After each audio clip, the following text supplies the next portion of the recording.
우리와 함께 하시며 역사하시는 예수님 이름으로 기도했습니다. 아멘. 우리 앞뒤에 옆에 계시는 분들 사랑합니다. 은혜 누리세요 하고 축복하세요.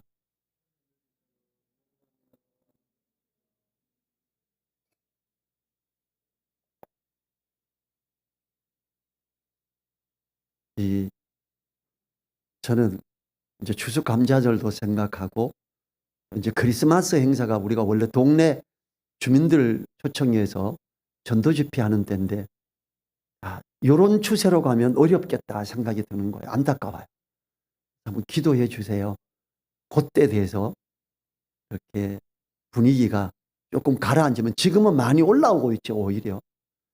그래서 또 이제 그 노동자들 이렇게 집회하는 것들이 있어서 또 더 늘어날 것 같기도 하고 안타깝습니다. 그러면 원래는 전도 집회를 못하고 넘어가는 해가 돼버리는 거예요. 원래 매주 금요일마다 원흥역에서 전도를 하고 있었는데 코로나 때문에 차 나누고 이렇게 하는 게 어색해하고 오히려 욕먹을 것 같아서 못했어요. 그래서 이러다 2020년도가 복음도 못 전하고 지나가는 해가 안 되겠나 이런 안타까움이 들었습니다. 오늘 말씀은 주님의 날개 아래 모이는 소중함이라는 제목으로 딱 한 구절만 가지고 말씀을 나누고자 합니다. 주님은 우리들을 그 날개 아래에 모으시기를 원하십니다. 주님의 날개 아래는 하나님을 만나는 자리이며 위험을 피할 피난처이며 쉼을 누리는 안식처입니다. 주님의 날개 아래 모임으로 은혜를 누리는 우리들 되어야 하겠습니다. 첫 번째, 주님의 한탄의 표현이 있죠. 앞부분에 예루살렘아 예루살렘아 선지자들을 죽이고 내게 파송된 자들을 돌로 치는 자여. 주님의 안타까움이 한없이 배어있는 이 말씀은 주님이 예루살렘에서 죽으실 것이라는 예언을 하신 문맥 바로 뒤에 하신 말씀입니다. 누가복음 13장 31절부터 33절 그 앞부분에서 우리 같이 읽어볼까요? 13장 31절부터 33절. 곧 그때에 어떤 바리새인들이 나와서 이르되 나가서 여기를 떠나소서 헤롯이 당신을 죽이고자 하나이다. 가라사대 가서 저 여우에게 이르되 오늘과 내일 내가 귀신을 쫓아내며 병을 낫게 하다가 제3일에는 완전하여지리라 하라. 그러나 오늘과 내일과 모레는 내가 갈 길을 가야 하리니 선지자가 예루살렘 밖에서는 죽는 법이 없느니라. 예루살렘을 떠나십시오. 헤롯 당원 중에서 일부가 저들이 죽이려고 합니다. 주님 예루살렘 떠나셔야 돼요. 그래. 예루살렘 밖에서 죽는 게 아니다. 이 안에서 죽을 거다. 이렇게 말씀하셨죠. 예루살렘아 예루살렘아라고 부르시는 주님의 안타까운 부르심은 이스라엘 전체의 영적 중심이며 지도적 중심, 예루살렘을 향한 안타까운 마음을 담은 그런 부르심이지요. 또한 도시의 이름을 의인화하여 부르심으로 도시 전체에 있는 사람들을 향한 부르심이기도 합니다. 성령이 임하면 주님께서 말씀하시는 성령이 임해서 충만한 사람에게 나타나는 현상, 첫 번째 진리 가운데로 인도하죠. 그래서 성령의 이름은 진리의 영이죠. 보혜사고. 두 번째 그 읽었고 깨달은 말씀을 생각나게 하시죠. 세 번째가 복음을 전하게 한다. 오직 성령이 너희에게 임하시면 너희가 권능을 받고 예루살렘과 온 유대와 사마리아와 땅끝까지 이르러 내 증인이 되리라. 예루살렘은 그들이 있는 곳이에요. 지금 그럼 예루살렘아 예루살렘아 바로 그들이 있는 곳, 그 주변을 말합니다. 당시의 사람들과 심지어 제자들까지도 예루살렘 성전의 화려함만을 보고 탐복하는 사람들과는 극과 극의 대조를 이루는 표현, 예루살렘아 예루살렘아. 참으로 주님은 세상의 죄와 그로 인한 결과에 대해 슬퍼하시는 겁니다. 거기는요 하나님께 나아가 예배드리는 예배 처소가 있는 하나님의 임재가 있는 성소가 있는 그런 곳이 예루살렘이었어요. 그런데 지금 주님은 그렇게 여전히 존재하고 있는 아직 예루살렘 성전이 파괴되거나 이러지도 않았는데 안타까워하면서 애타는 마음으로 부르시는 거죠. 참으로 주님은 세상의 죄와 그로 인한 결과에 대해서 슬퍼하시는 겁니다. 우리는 주님을 믿고 따르며 주님의 말씀을 마음에 새기는 사람들이지요. 그런데 어떠한지요? 주님이 안타까워하시는 그 마음으로 우리의 주변을 보시는지. 주님을 따르는 사람이다. 주님을 닮아가는 사람이다. 그럼 주님이 이 안타깝게 부르는 이 부름을, 그 심정을 가지고 기도를 해야 되는 겁니다. 수도권, 이제 우리도 수도권에 있죠. 서울 지립도 정말 가깝고 3호선 전철도 아주 가깝죠. 걸어서 가도 되는. 그리고 그 3호선 전철을 타고 한 정거장, 두 정거장, 세 정거장째가 구파발역. 우리는 수도권에 있죠. 이 수도권 정말 세계적인 도시고 근래에 전 세계에서 가장 화려하게 이렇게 성장한 도시로서도 자랑스러워하기만 할 것입니다. 주님이 보시는 것처럼 그 화려한 뒤에 있는 제됨과 그로 인해 받게 될 심판의 안타까움을 보고 슬퍼하며 그 이름을 불러야 합니다. 아브라함은요, 조카 롯이 있는 성이 심판에 이르게 되므로 슬퍼했어요. 베드로 후서 2장 6절부터 8절이에요. 제가 읽어보겠습니다.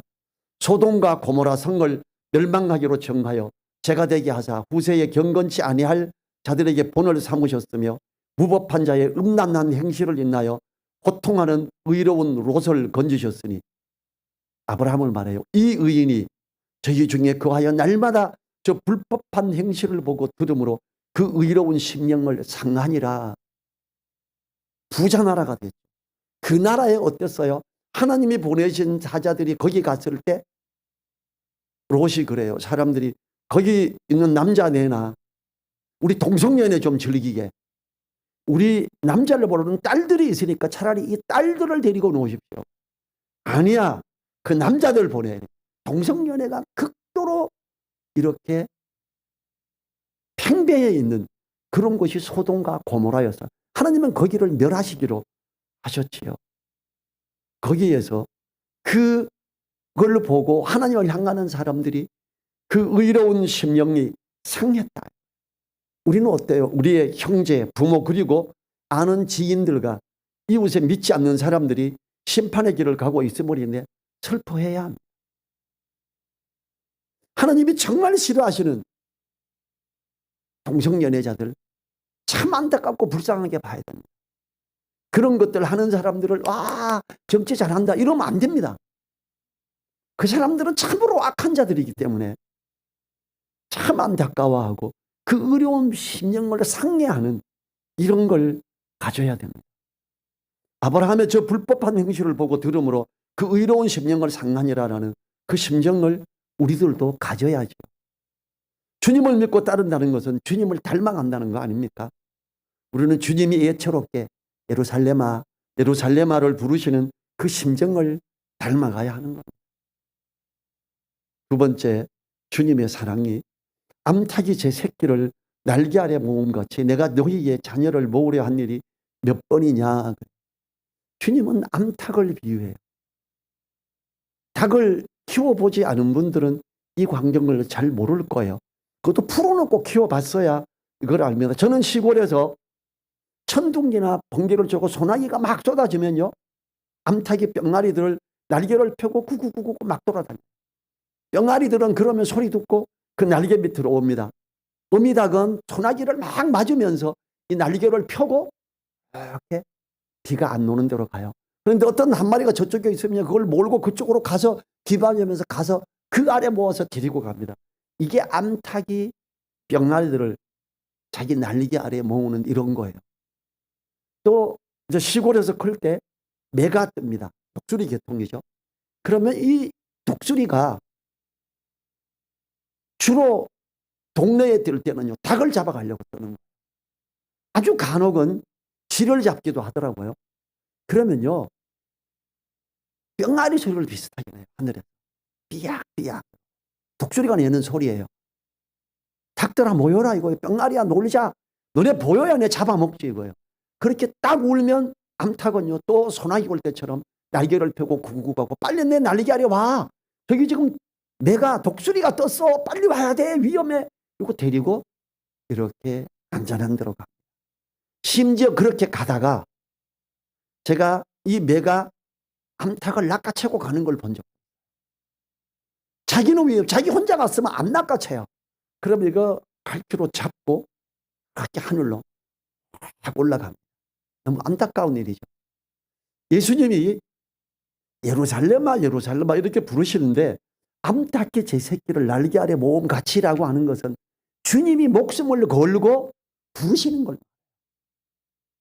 주님은요 암탉이 그 새끼를 부르 자기의 날개 아래 품어 보호하려는 것과 같이 임박한 심판 아래 놓인 예루살렘 거민들을 품고자 하여 사랑으로 외치는 목소리.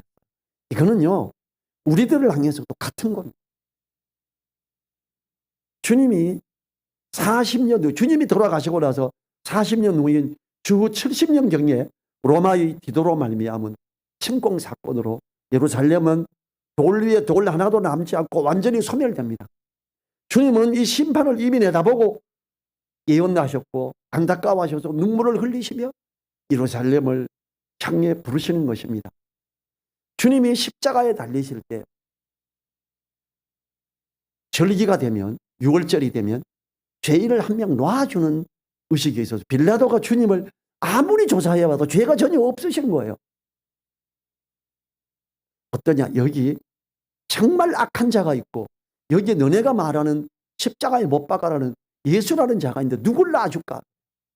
이 악한 강도를 놔줘. 그랬더니 빌라도가 손을 씻으면서 이 피에 대해서 나는 책임이 없다 의무가 없다 그래요. 그때 이스라엘 예루살렘 지도자들이 뭐라 그럽니까? 그 피를 우리와 우리 자손들에게 돌리세요. 우리가 집니다. 당신 안 줘도 돼요. 이렇게 하죠. 그리고 그 결과 40년 정도 후에 예루살렘은 완전히 멸망.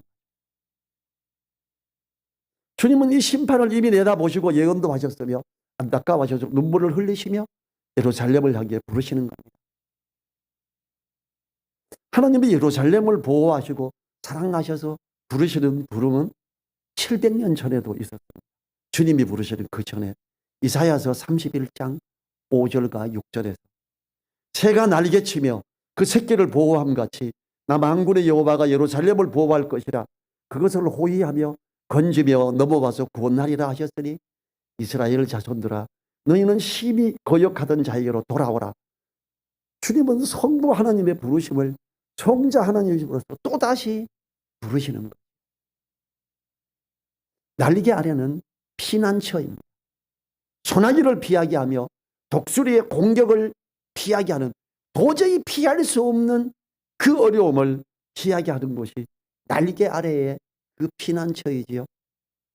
시편 57편 1절과 2절에서 하나님이여 나를 긍휼히 여기시고 나를 긍휼히 여기소서 내 영혼이 주께로 피하되 주의 날개 그늘 아래서 이 재앙이 지나가같이 피하리이다. 내가 지극히 높으신 하나님께 부르짖으며 곧 나를 위하여 모든 것을 이루시는 하나님께로다. 날개 아래 모으려 한다. 주님이 보호하시고 주님이 함께 하시며 안전하게 데리고 갈 그 아래로 오게 하는 주님의 부르심. 우리를 향해 여전히 부르시고 계시며 또 우리가 주님의 음성을 듣고 다른 사람들을 그렇게 주님의 날개 아래로 인도해 가야 되는 그런 겁니다. 다윗이 사울 왕을 피해 가드 지방을 떠나 광야로 나와 아둘람 동굴의 피해 있을 때 지은 시가 나를 긍휼히 여기소서 주의 날개 그늘아서 이 재앙이 지나기까지 피하리이다 이렇게 기도를 했어요. 이 어떻습니까? 이 아둘람 동굴에 있을 때 어마어마한 일이 일어나죠. 사울 왕이 특공대들을 데리고 다윗을 죽이려고 왔는데 하필 그 동굴을 봤어요. 이 동굴 앞에서 하나님은 어떻게 보호하십니까? 사울 왕에게 대변이 마렵게 하면 급하게 합니다. 그리고 그 동굴로 신하들이 있는 데서 대변을 볼 수 없으니까 동굴로 들어가게 하고 거기서 입구를 지키면서 아무도 접근하지 못. 이 우리나라도 임금이 용변을 보면 매화꽃이 피었습니다. 심지어 왕을 보필하고 하는 그 한의사들은 항상 그 대변을 살피죠. 어떤 때는 찍어서 맛을 보기도 합니다. 왕의 건강을 유지를 해서. 이스라엘도 마찬가지입니다. 왕이 변을 보는데 어마어마한 일이에요. 아무도 접근하지 않습니다. 왕이 그 동굴 입구에 변을 받았기 때문에 그 동굴에 안 들어갑니다. 거기 들어갔으면 다 죽었어요. 다윗과. 하나님의 날개 그늘 아래 피하나면 이 장이 저래가까지 피하리이다. 하나님은요 날개를 펴시고 사울 왕의 배탈이 급하게 나게 하고 용모를 너무 급하게 만들어 버립니다. 그리고 완전히 보호하게 하는 주님의 날개 아래 들어가는 그것은 참으로 귀한 일이죠. 다윗은 동굴 안에 피해 있었지만 동굴이 피난처라고 하지 않고 하나님이 자신의 피난처라고 하나님의 날개 아래 내가 피하리이다 이렇게 말하죠. 여러분 기도할 때 이런 기도 제목도 해보세요. 내가 지금 이런 어려움이 눈에 보입니다. 주님 내가 주님의 날개의 그 그늘 아래 들어가고 싶습니다. 거기 있게 하옵소서. 이 어려움이 지나기까지 나를 보호해 주십시오. 다윗이 했던 기도 우리도 우리의 기도를 이렇게 할 수 있습니다. 다윗은 하나님의 날개 그늘 아래에서 안전함을 찾은 것입니다. 하나님의 날개는 우리를 보호하시는 그늘이며 피난처로 안전하고 두려움이 없는 곳입니다. 시편 91편 1절부터 6절을 한번 읽어보죠. 지존자의 은밀한 곳에 거하는 자는 전능하신 자의 그늘 아래 거하리로다. 날개 그늘 아래 말하는 거예요. 내가 여호와를 가리켜 말하기를 저는 나의 피난처요 나의 요새요 나의 의뢰하는 하나님이라 하리니 이는 저가 너를 새 사냥꾼이 올무에서와 극한 연병에서 건지실 것이미로다. 저가 너를 그 깃으로 덮으시리니 내가 그 날개 아래 피하리로다. 그의 진실함은 방패에 손방패가 되나니 너는 밤에 놀램과 낮에 흐르는 살과 흑암 중에 행하는 연병과 백주에 항백케 하는 파멸을 두려워 아니하리로다. 이러한 피난처인 하나님의 날개 아래 우리가 들어가야 합니다. 두려워 말며 하나님 앞에 나아감으로 그 날개 아래 피하는 우리들 되기를 간절히 바랍니다. 어려움이 옵니까? 날개를 생각하십시오.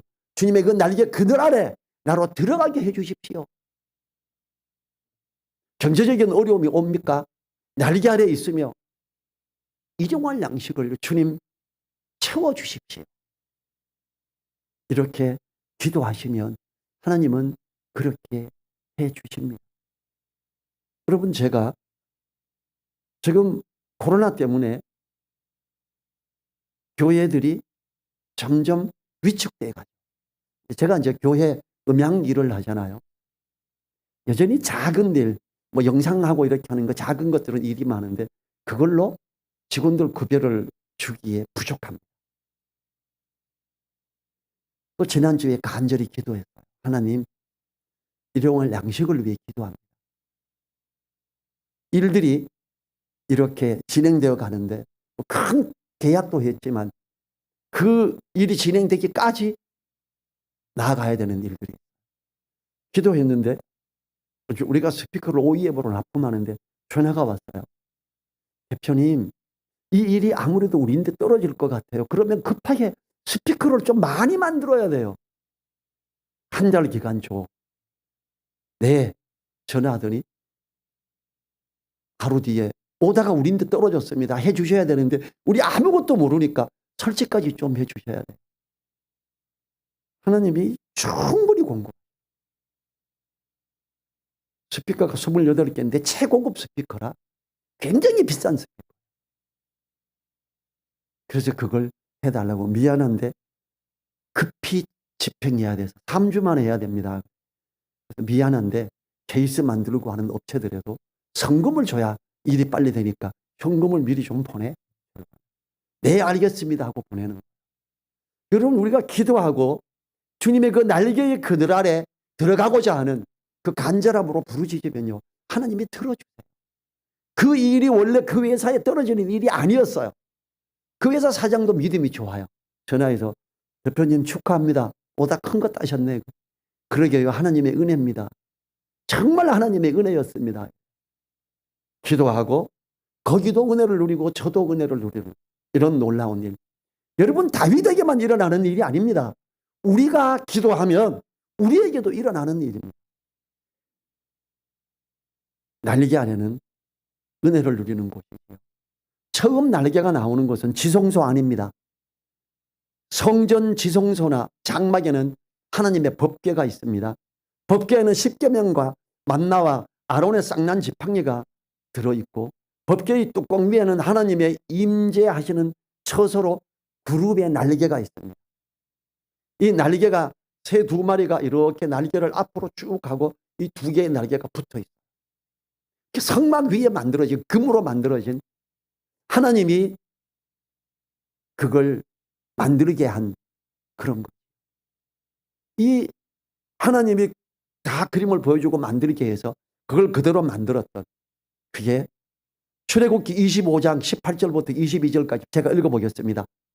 금으로 그룹 둘을 속죄소 두 끝에 쳐서 만들되, 한 그룹은 이 끝에 한 그룹은 저 끝에 곧 속죄소 두 끝에 속죄와 한 덩이로 연하게 할 점에 두 개가 붙어요. 날개가 두 개가 이렇게 해서 한 마리 한 마리에서 나와서 날개 두 개를 붙여서 날개로 덮어라. 지성소 안에 들어와서 주님의 임재를 누릴 때 너희들은 날개에 그들 안에 들어오는 거야. 이걸 이야기하는 거예요. 20절 제가 합니다. 그룹들은 그 날개를 높이 펴서 그 날개로 속죄소를 덮으며 그 얼굴을 서로 대하여 속죄소를 향하게 하고, 속죄소를 궤 위에 얹고 내가 내게 줄 증거판을 궤 속에 넣어라. 거기서 내가 너와 만나고 속죄소 위 곧 증거궤 위에 있는 두 그룹 사이에서 내가 이스라엘 자손을 위하여 내게 명할 모든 일을 내게 이르리라. 날개, 은혜의 그 날개 안에서 내가 너희들을 만나겠다. 이렇게 하는 게 성전의 지성소의 의미입니다. 속죄소 곧 지성소에는 1년에 한 번씩 대제사장만 들어갈 수 있는 곳이죠. 이곳에서 하나님은 말씀하시며 은혜를 내리셨습니다. 하나님을 만날 수 있는 곳, 하나님의 영광을 누리는 곳, 바로 날개 아래입니다. 여러분, 주님은 왜 십자가에 못 박히기 직전에 왜 이 날개를 말씀하셨을까요? 날개 아래로 모여라. 날개 아래 와야 된다. 왜 이걸 하셨을까요? 주님이 십자가에 못 박히시고 주님이 돌아가실 때에 어떤 일이 일어났죠? 그 날개 아래에 있는 거기 들어가는 휘장이 위에서 아래가 다 찢어져 버리고 확 열어버렸죠. 주님께서는요, 그 날개 아래로 인도하는 친히 길이 되셨어요. 내가 곧 길이요 진리요 생명이니 이렇게 말씀하시죠. 이제 너네가 대제사장 뽑아서 1년에 한 번이 아니라 어디서든지 내 이름을 인하여 하나님을 부르고 가면 너희들은 날개 안에 들어간다. 이걸 이야기하는 거죠. 그래서 히브리서 4장 16절에서는 때를 따라 돕는 은혜를 얻기 위하여 은혜의 보좌 앞에 담대히 나아가자고 합니다. 히브리서 4장 16절 제가 읽어보죠. 그러므로 우리가 긍휼하심을 받고 때를 따라 돕는 은혜를 얻기 위하여 은혜의 보좌 앞에 담대히 나아갈 것이니라. 어디? 날개 아래. 주님은 그 날개 아래로, 은혜의 날개 아래로, 그 그늘 아래로 들어가는 길이 되셨고 그걸 여셨어요. 이 예루살렘화를 부르시기 전에 이미 요한복음 14장 6절에서 내가 곧 길이요 진리요 생명이니 나로 말미암지 않고는 아버지께로 올 자가 없느니라. 나로 말미암지 않고는 그 날개의 그 나라로 올 자가 없다. 이렇게 말씀하신 거죠. 우리가 어떻게 날개 아래 들어갈 수 있을까요? 지성소 안에 있는 것이 무엇인지 알므로 날개 아래 들어가는 방법을 알 수 있죠. 지성소 안에는 하나님의 법궤가 있습니다. 법궤는 십계명과 만나와 아론의 쌍난 지팡이가 들어있고, 법궤의 뚜껑 위에는 하나님이 임재하시는 처소로 그룹들의 날개가 있지요. 그리고 이곳에는 진설병이 있습니다. 또한 금촛대가 있어서 불을 켜고 향이 올라가죠. 하나님의 말씀이 있으므로 우리는 말씀을 통해 하나님의 날개 아래 들어갈 수 있습니다. 그리고 떡이 있으므로 주님의 몸과 피를 기념하는 성찬을 통해 하나님의 임재를 누릴 수가 있습니다. 그리고 기도와 찬양의 향기로 하나님께 올려드림으로 하나님의 날개 아래 들어갈 수 있습니다. 교회에서만 찬양하십니까? 혹시 집에서 문 닫고 내 혼자 하나님을 찬양해 보십시오. 주님을 찬양해 보십시오. 하나님이 그 찬양을 받으심으로 눈물이 줄줄 흘러봤습니까? 너무 감사해서. 그게 아니라면 날개 안에 들어가는 진정한 찬양을 하신 적이 없는 거예요. 교회 와서만 성경 보시나요 혹시? 방에 문 닫고 내 혼자 하나님의 은혜를 부르며 말씀을 한번 읽어보십시오. 이 말씀이 살아서 움직이는 것 같고 감동이 돼서 내가 눈물이 줄줄 났다면 내가 말씀을 통해 날개 아래 들어간 거예요. 이것이 없었다면 미안한데 날개 아래 안 들어가 보시는 거예요. 은혜를 모르는 거예요. 기도하면서도 그렇잖아요. 기도하면서 제가 22살에 저희 큰형님 집에 가서 자고 아침에 일어나서 혼자 다른 방에서 말씀 보고 기도할 때 제가 그때 정말 가장 큰 아침 기도하면서 은혜를 누렸던 적이 있어요. 그 형님, 형수님, 조카들 아무도 예수님 안 믿어요. 거기서 정말 은혜스러운 잠깐이지만 내가 사는 집이 아니었는데 조금 어색하죠. 그럼에도 그렇게 할 때 은혜를 주시는 경우가 있더라고요. 우리는요, 주님의 날개 아래 들어가기 위해 정말 귀장 가운데로 들어가는 그 길을 우리가 시도해야 됩니다. 은혜의 보좌 앞에 하나님의 임재를 누리며 평강으로 인도함을 받는 곳, 그것으로 주님은 사람들을 모으고자 하셨지요. 우리로 하여금 주님의 하나님의 대사로서 그걸 전달하게 하는 자로 세우셨지요. 우리들이 그 날개 아래에 들어가야 하고 아직 들어오지 못하고 있는 주변 사람들을 들어오게 초대해야 되죠. 주님이 그토록 간절히 원하셨던 하나님의 임재가 있는 그 날개 아래로 초대하시기 바랍니다. 그냥 교회에 와, 이걸 말하는 게 아니에요. 교회 다니면 복 받는다, 이걸 말하는 게 아니죠. 진짜 주님이 우리 죄를 위해서 죽으셨으며 그 주님을 마음에 영접하게 하며 초대하며 하나님의 자녀가 되는, 거듭나는, 이걸 통해서 하나씩 가르쳐가면서 같이 은혜를 누리며 가는 그런 것, 하나님의 임재가 있는 그 날개 아래로 초대하시고 우리가 들어가야 됩니다. 우리는 주님의 사랑인 복음을 전하며 예배에 초대하여 생명의 말씀을 듣게 함으로 날개 아래 들어가는 길을 안내하는 자가 되지요. 마지막 구분에서 거부하는 사람들, 그러나 너희가 원치 아니하였도다. 지금도 대부분 원치 않습니다. 많은 경우에 제 고향이 안동이라 제사를 너무 중요히 여기니까 이야기하면 친구나 후배가 아유, 제사 때문에 부모님 돌아가시면 교회 갈게. 왜? 제사 지내야 되는데 교회 가면 안 지내야 되잖아. 제가 그럽니다. 제사 지내. 제사 지내고 교회 와. 제사 지내고 교회 안 오는 것보다 제사 지내면서 교회 와.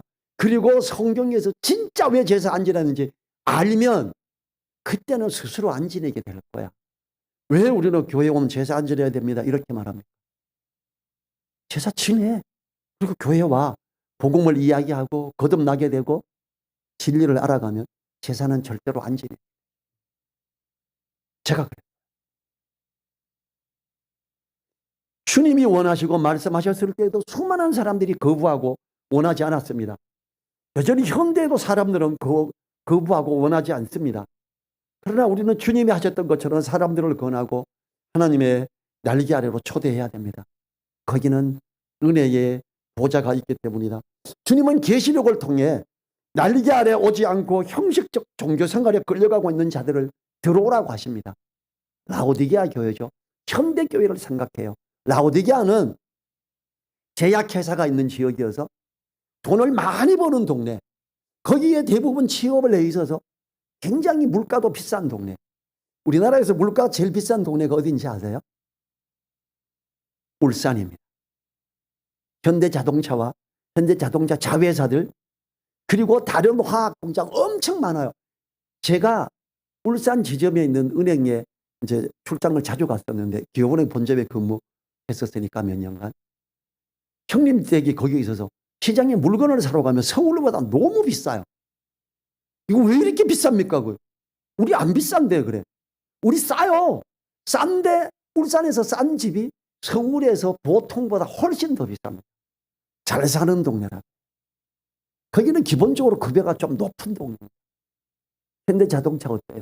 다른 회사들 그 노조 막 해가지고 월급 엄청 많이 받는데도 또 노조 또 데모하잖아요. 월급 더 내놓으라고. 다른 회사들도 많이 받아요.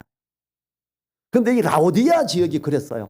그랬더니 사람들이 주님이 아니어도 부유한 거예요.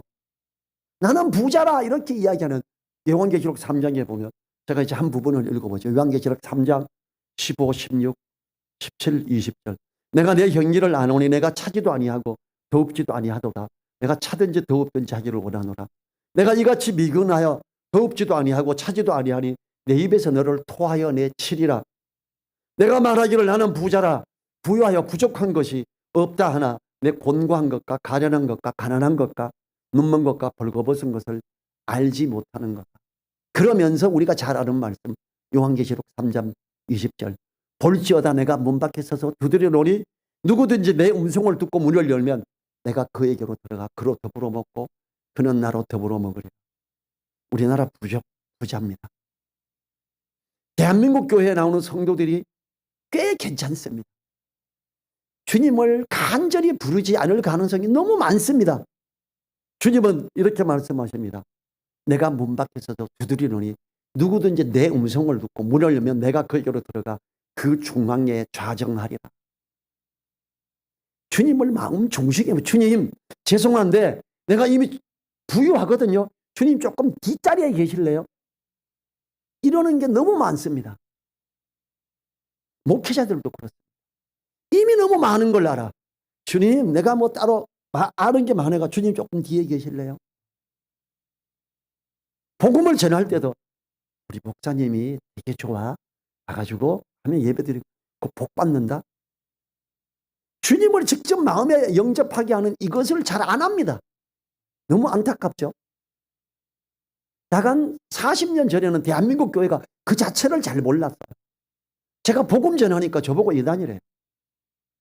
예수님 마음에 영접하게 하는 복음을 상세히 전하니까. 저 그래서 자꾸 이단인지 의심을 많이 받아서 안 되겠다. 대한민국에서 신학하고 목사 안수 받자. 그래서 받았어요. 폼 잡으려고 목사 안수 받은 게 아니에요. 우리는 어떻습니까? 주님은 현대 기독교인을 향한 초청을 마음을 열고 나를 맞아들이면 내가 그에게로 들어가 그로 더불어 먹고 그는 나로 더불어 먹으리라. 뭐예요? 주님의 날개 아래 들어가게 되면 말이에요.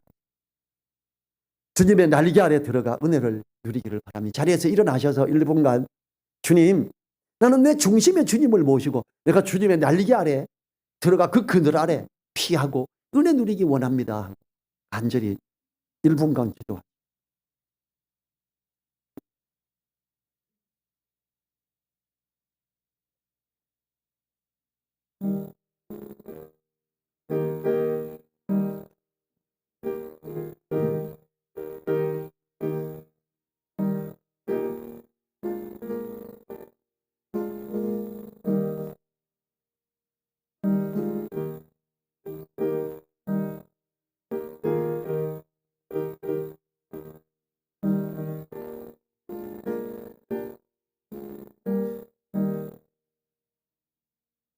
주님 감사합니다. 우리가 긍휼하심을 받고 때를 따라 돕는 은혜를 얻기 위해 은혜의 보좌 앞에 하나님의 그 날개의 그늘 아래 들어가고 싶은 마음이 간절합니다. 하나님 앞에 나가보려 그 날개 아래 피하는 우리들 되게 하여 주시옵소서. 주님을 항상 마음 중심에 모시며 정말 내 주인이 되는 그 주님을 모실 수 있도록 그래 주님과 더불어 살며 동행하는 우리 되게 하옵소서. 감사드리며 우리를 사랑하시며 함께 하시는 예수님 이름으로 기도했습니다. 아멘.